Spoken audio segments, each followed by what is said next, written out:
हरियाणा में भारतीय जनता पार्टी को लगी कांग्रेस वाली बीमारी। नमस्कार, हरियाणा न्यूज अपडेट देख रहे हैं आप। मैं आपके साथ अनुराग मिश्रा।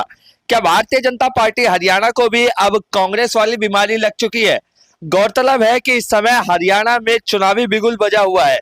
नगर निगम चुनाव और जिला परिषद के चुनाव को लेकर इस समय कवायदें लगातार तेज चल रही हैं।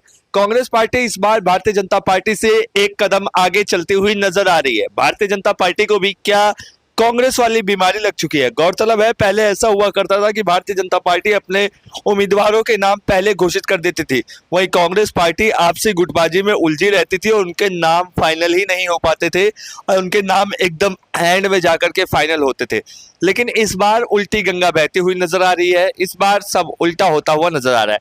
हरियाणा कांग्रेस में तमाम गुटबाजियों के बाद इस बार कांग्रेस पूरी तरीके से एक्टिव मोड में नजर आ रही है और कांग्रेस पार्टी ने अपने मेयर कैंडिडेटों की और जिला परिषदों की और तमाम उम्मीदवारों की घोषणा कर दी है। गौरतलब है, हरियाणा में गुटबाजी को लेकर के लगातार कांग्रेस पार्टी चर्चाओं में रही है, लेकिन इस बार कांग्रेस पार्टी भारतीय जनता पार्टी से पूरी तरीके से एक्टिव देखने को मिल रही है और किस तरीके से नगर निगम के चुनावी रणों को जीता जाए इसको लेकर के धरातल पर वो काम करती हुई नजर आ रही है।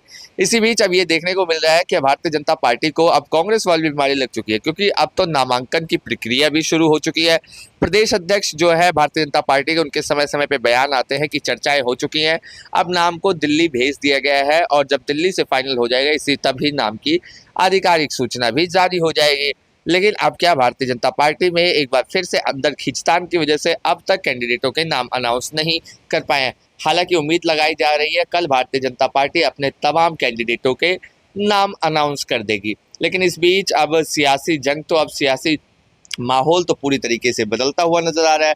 मुख्यमंत्री नायब सिंह सैनी भी लगातार प्रयासरत है किस तरीके से पूरे प्रदेश अध्यक्ष की बात कर ली जाए, मुख्यमंत्री की बात कर ली जाए, सबने एक तरीके से अब राष्ट्रीय अध्यक्ष के फैसलों पर पूरी बात छोड़ दी है कि राष्ट्रीय अध्यक्ष का जो भी फैसला आएगा अब वही सर्वमान्य होगा। यानी अब नितिन नवीन के हाथों में बागडोर चली गई है या प्रदेश से पैनल जो है नाम जो है वो फाइनल करके भेज दिए गए। अब इंतजार है कि नितिन नवीन किसका नाम फाइनल करते हैं और नितिन नवीन की मुहर के बाद वो नाम सार्वजनिक तौर पर सबके सामने आ जाएंगे।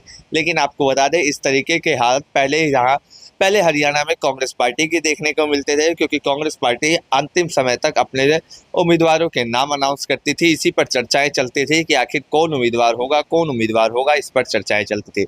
लेकिन अब हरियाणा में वो हाल भारतीय जनता पार्टी का देखने को मिल रहा है। भारतीय जनता पार्टी के भी अलग अलग खेमे एक तरीके से कहीं बटे हुए हैं। पार्टी के तौर पर सब एक है, लेकिन वास्तविकता में क्या चर्चाओं का विषय चल रहा है, चर्चाएं चल रही है आखिर किस नेता के खास को चुनाव की टिकट दी जाए। लेकिन अभी तक भारतीय जनता पार्टी के चुनावी कैंडिडेटों की घोषणा नहीं हुआ है। जाहिर तौर से इससे देखने को मिलता है कि कांग्रेस पार्टी इस बार चुनाव को लड़ते हुए बेहद मेहनती तरीके से लड़ते हुए नजर आएगी। आप लोगों की क्या कुछ राय है, कमेंट बॉक्स में आप लोग अपनी प्रतिक्रिया हमें जरूर दें और इस वीडियो को आप लोग शेयर जरूर करें।